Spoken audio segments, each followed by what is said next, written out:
It's my nerd world and Depeche Mode, the podcast. Thank you so much for checking out the show again this week. And I really got to say thank you because the podcast has kind of blown up in the past couple of weeks, which has me really excited. On this week's show, we have a ton of listener feedback from around the world. I'll be answering your emails to me, talkshownerd@gmail.com, or if you are listening on YouTube, you can leave a comment on the YouTube channel as well. Plus a little bit of news. Nothing major, but a little bit of news about the upcoming Depeche Mode project that we are all anticipating.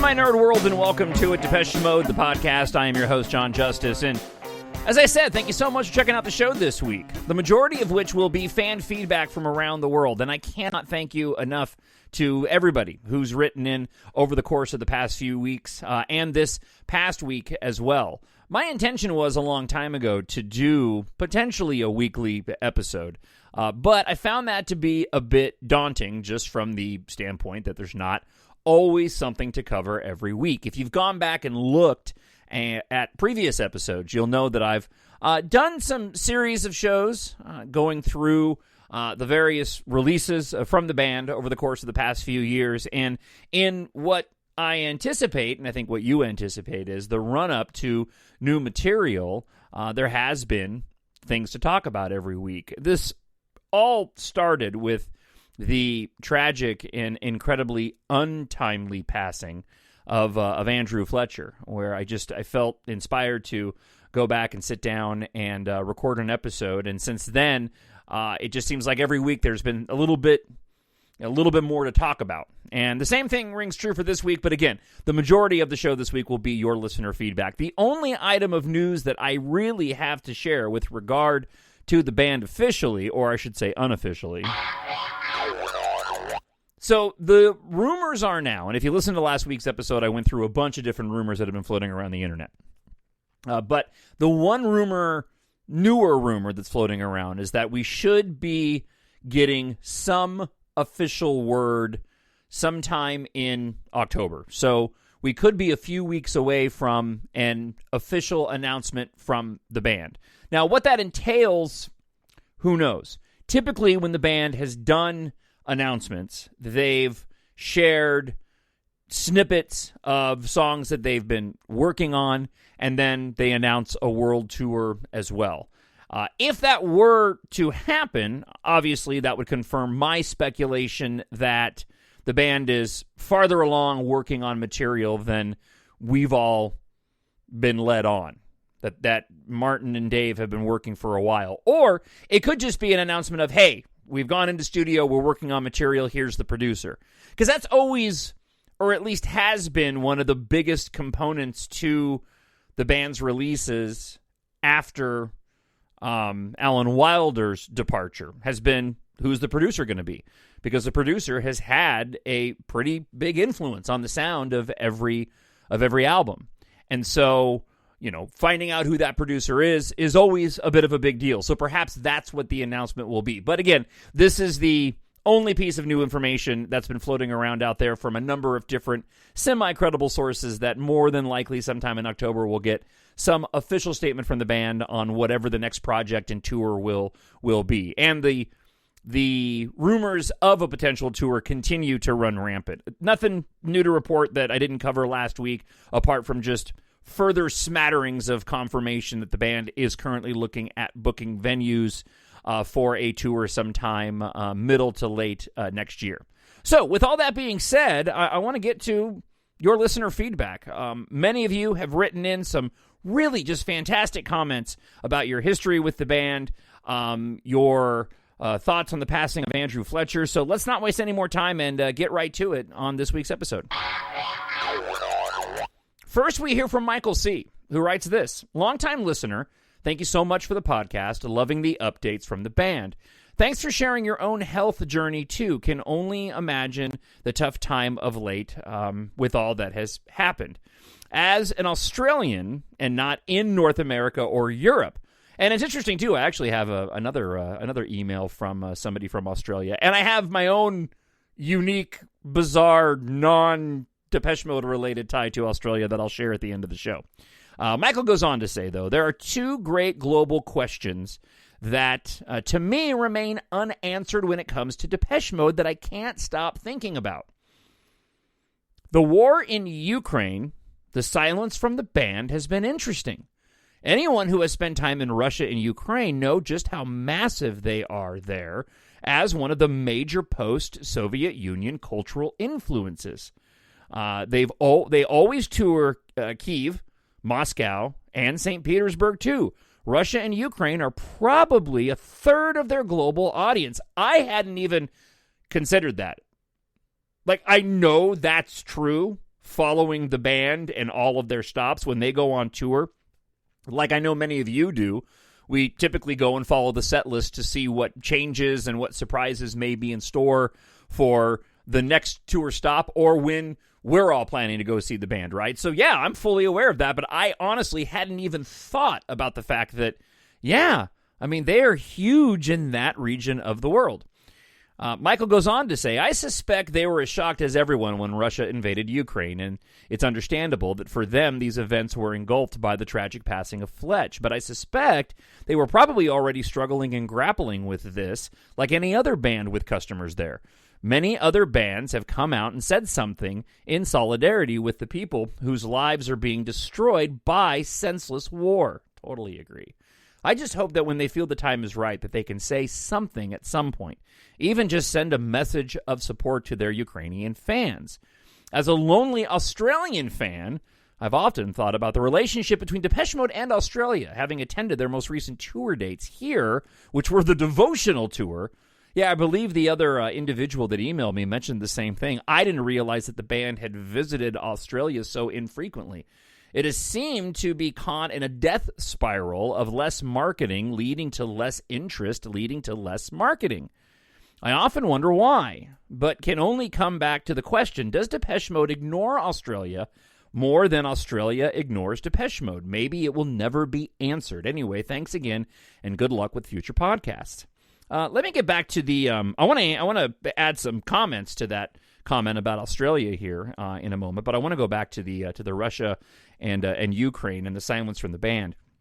The band is, look, we all know this band is different. They have been since the moment that they started, going all the way back to the 80s. And for a band to be as open as they have been with the creative process, it really is fascinating to me that even with being that open, they really leave the commentary to the music. And I don't know if that's intentional. I don't know if that's simply who Martin and Dave are. You know, Fletch was obviously the same way. If anybody was going to be vocal in terms of politics, or in this case, the war in Ukraine, I would have expected it would be somebody like Alan Wilder, were he in the band. He seems to be the one, at least in my opinion, that would be, again, the most open about talking geopolitics, for lack of a better description. Now, that being said, I know Martin has certainly made political statements before. I know he made one recently with the recent Supreme Court decision here in the United States with Roe v. Wade. And I know that on the documentary for Sounds of the Universe, that was right in the lead up to the election of former President Barack Obama. And in the studio, I remember they had a flat for Obama's campaign, and I believe Dave had made a comment that I don't think they could vote, right? Not being U.S. citizens. Maybe Dave was at that point in time. To be honest with you, I'm a little bit ashamed. I'm not sure what their U.S. citizenship status is. I would imagine by now, with Dave and Martin both living on, opposite ends of the country for as long as they have, they've got to be U.S. citizens at this point. Either way, I remember Dave made a sort of a passing comment. And certainly their music has spoken, about politics, but they generally don't make a lot of public statements. So I'm not that surprised they haven't commented on Russia and Ukraine. But then again, given the gravity of the situation, it is a little odd. I also wonder if that particular war will also carry an influence on the band's writing. Perhaps we will get music, in line with something that we maybe a little less spirit-oriented in terms of political content, and maybe going back to the 80s construction time again. I could certainly see that. So with regard to Australia, that's an interesting one to me that I don't have an answer for. And I think that Michael's got a good point here in terms of the sort of the push and pull of not visiting, support waning, therefore not going, and then that just sort of continued if they haven't visited since the devotional tour. I also wonder what the cost is in terms of traveling with the gear to Australia, if it's just simply not cost effective for the band. I know nothing about how much it would cost to, one, put on a show, two, take that show to Australia, and then three, how many shows you would need to play to go and recoup your costs. Certainly, if you are somebody listening that has further insight on that, please feel free to email me, talkshownerd@gmail.com. All right, let's move over to Stephanie, who writes, thanks for your last podcast. Now I'm really thrilled, and I wish I could call the Berlin Olympic Stadion to ask, as I mentioned on last week's show, if Depeche Mode had asked for free days to do concerts.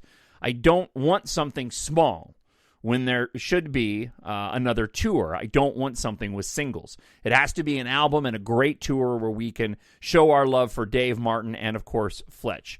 Stay safe, and all the best for you, Stephanie. Thank you so much, Stephanie. And I tend to agree with you. If you ask me what I think we're getting, I think we're going to get a full album. And I think the band's probably been sitting on a lot of material and maybe have even come up with newer, more recent material in the wake of everything that we've been talking about on the show as it relates to the band. I imagine we're going to get a full album and a large tour in terms of spectacle, but maybe not in terms of dates. More akin to perhaps the second leg of the Spirit Tour. But again, that's just pure speculation, not based off of any evidence whatsoever beyond the rumors that have been floating around. Next, we hear from, again, that side of the planet, Trish Gibbons from New Zealand. Right? Been a fan of DM since construction time again, and this is the second time I've listened. I think you're great. Oh, thank you. And look forward to your shows. Again, thank you so much. But I feel so far away as an outsider when it comes to being in the know of what the band is doing, and too far away to see them live. It's a pipe dream. I'm not sure how many diehard fans like me are around. I've tried to find them in New Zealand, but no one has replied on social media. Anyway, I hope you're safe. I've had 2 joint replacement operations 7 months apart, and when I went into my operation, I sang the chorus of Everything Counts. Thank you so much for the email, Trish. I really do appreciate it. And just to get everybody up to speed, talking about the health issues, I had my 3rd open heart surgery to correct a hole in my aortic graft from a surgery that I had in 2009, where I had a bicuspid heart valve that they had to replace with a mechanical valve and a graft, and unfortunately the graft has leaked twice, and I've had to have 3 surgeries, 1 to do the corrective surgery, and then 2 to fix the 2 different leaks, 1 in 2012, and then 1 a little less than 3 months ago. So, but I've told that story in its entirety on previous episodes. I won't go any further. Trish, I do want to say this, not a Depeche Mode fan, but a friend of mine. Early in my radio career, I've been doing radio for 27 years, I worked with a man named Richard, who moved with his second wife to New Zealand. He actually lives in New Zealand now. I dream of one day being able to go and visit him, although that hasn't happened yet. So who knows? If you are listening to this show and you happen to be a Depeche Mode fan in New Zealand, email me, talkshownerd@gmail.com, and perhaps I can get you hooked up with another Depeche Mode fan in Trish. So again, thank you so much for the email, Trish. Next, we hear from Carolyn. And Carolyn's got, as with everybody who's written in this week, some fantastic comments, and here's what she had to say. My name is Carolyn. I live in Sydney, Australia. So wait a second. So apart from Stephanie, I don't know where Stephanie lives. I've got 2 Australian, and I've got one New Zealand. And again, I have a really interesting Australian story to share, but I'll do it after I'm done with this email. So Carolyn lives in Sydney, Australia. I've been a fan of Depeche Mode since 1983. When I was 11 years old, my brother put on Construction Time Again on the turntable. By the time I heard Told You So, I was hooked. And I've been a devotee ever since, as has my younger sister. I really enjoy your podcast. I started listening during one of our COVID lockdowns, and you seem to know your stuff. Living in Australia has its disadvantages when it comes to music that is not mainstream, especially electronic music. And while the media has been largely favorable in their reviews of Depeche Mode releases, local radio and music television never really took to them. Hearing or seeing anything about them is pretty unusual. Many Australians only associate the band with Just Can't Get Enough and People Are People, and frustratingly dismiss them as a 1980s nostalgia act. Even so, there are a lot of DM fans here, though we are quite a disgruntled bunch, having been largely overlooked by the band for 25 years, even with tours titled Global Spirit Tour and Tour of the Universe, a universe in which apparently a large chunk of planet Earth doesn't exist.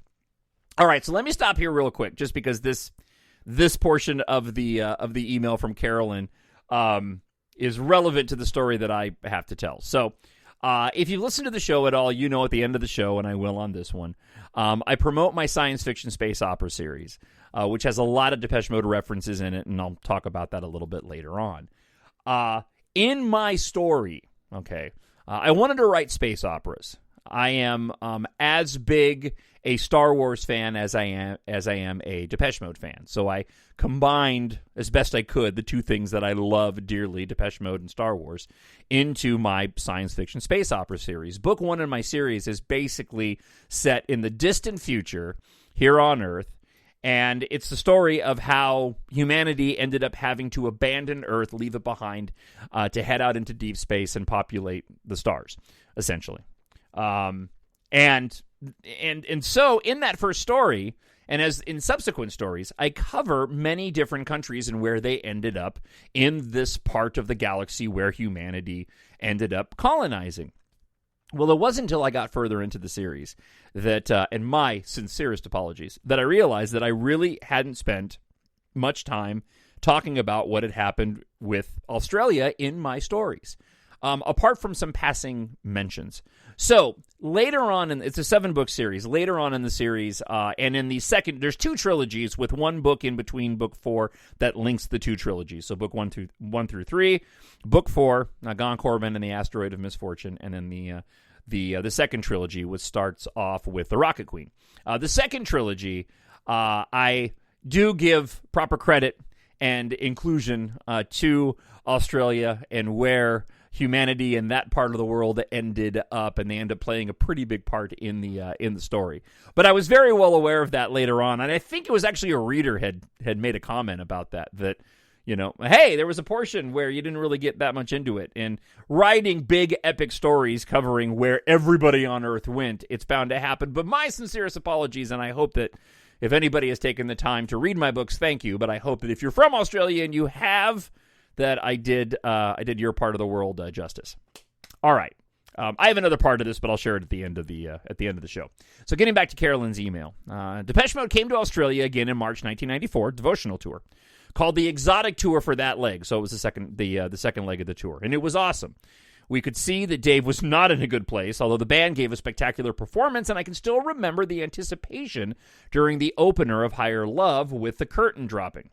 After 23 years of waiting in vain for the band to return to our sunny shores, I gave up. Took a plane across the world, nice, to New York City to see them at Madison Square Garden on September of 2017, along with some Australian friends who live in New York City. Wow, I haven't read the email yet.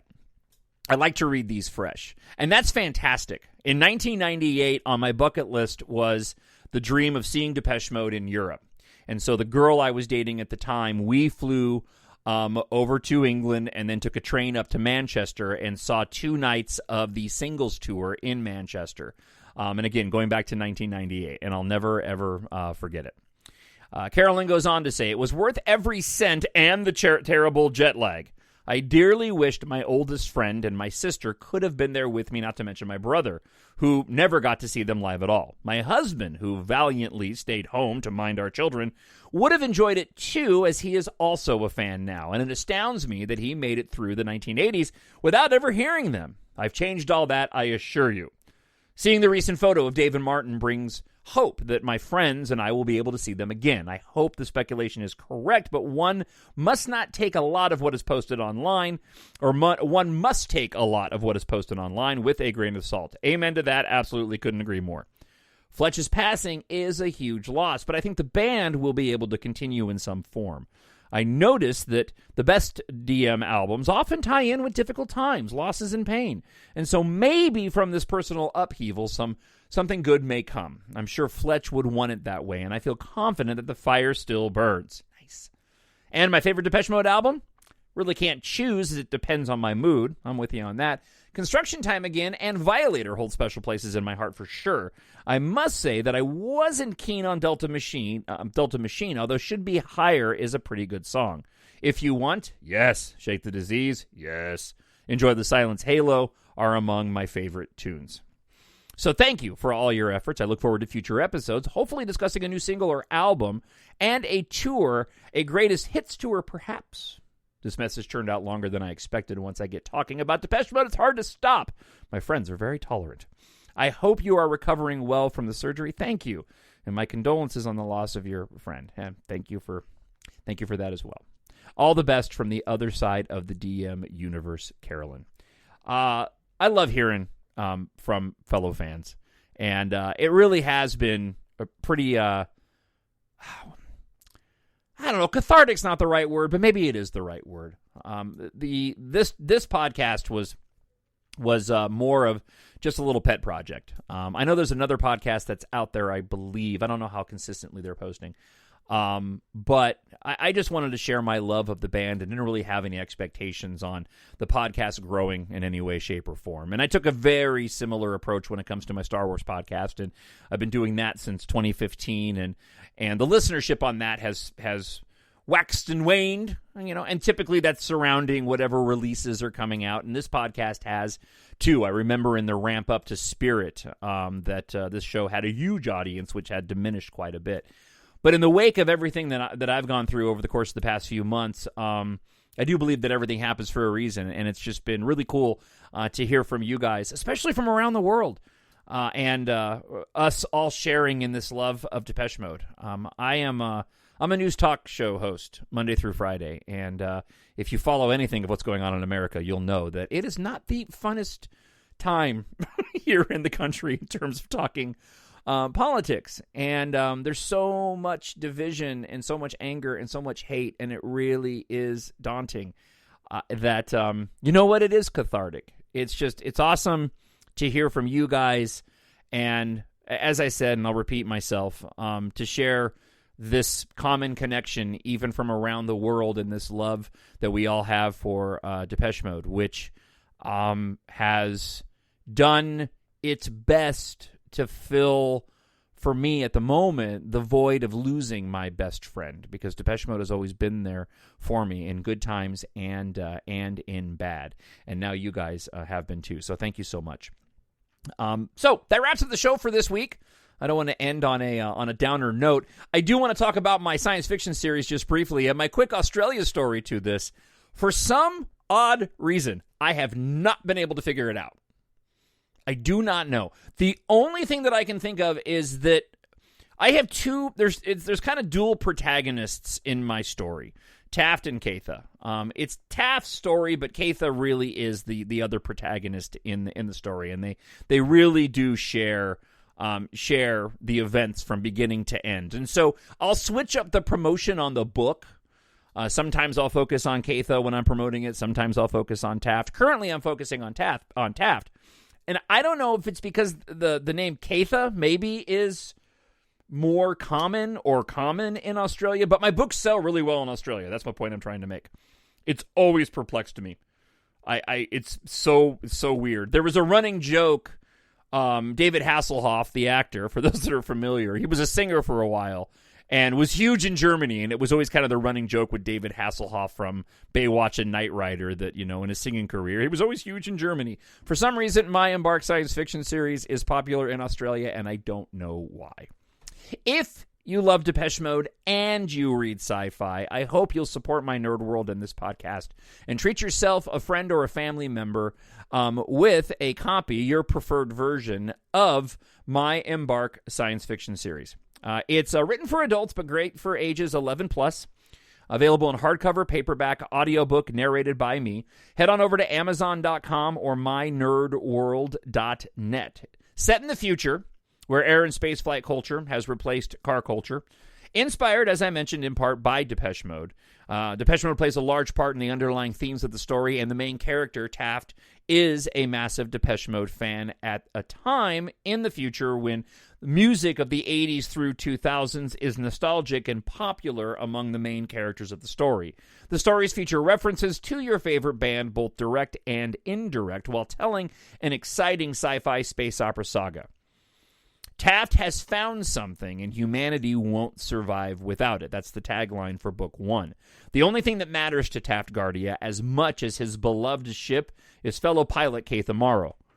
He'll need both more than he can imagine when a freak industrial accident sends the planet spiraling toward the apocalypse. Taft soon finds himself unwittingly attached to an emerging galactic conflict as factions form and battle lines are drawn during the global evacuation. Earth's evacuees face annihilation and will push man and machine to their limits. Yet, having uncovered what may be the key to their survival, Taft might be humanity's last hope for survival among the stars. If you like your science fiction epic with some Depeche Mode references, a little bit of romance, and filled with action, EMBARK is perfect for you. And again, I hope you'll go and pick out your preferred choice, whether it's ebook, hardcover, paperback, or audiobook, available at Amazon.com or mynerdworld.net. If you want to follow me on social media, I've got a couple of different ways you can do that. On TikTok, I'm at the Jon Justice.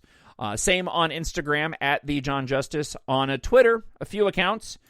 You can find me at the My Nerd World, or my personal account at Jon Justice, JonJustice. You can also find me, Jon Justice, same thing, JON, on Facebook as well. So follow me on whatever your preferred social media is, and I look forward to following you back. Thank you so much for checking out the show again this week. I hope you will take some time out to write me between now and next week. And hopefully we have some news to share in the very near future with regard to whatever Martin and Dave happen to be working on. Until then, I hope wherever you are, New Zealand, Australia, Ukraine, I hope you're happy. I hope you're healthy, and I hope you're safe. And I'll talk to you again real soon. Bye. My Nerd World.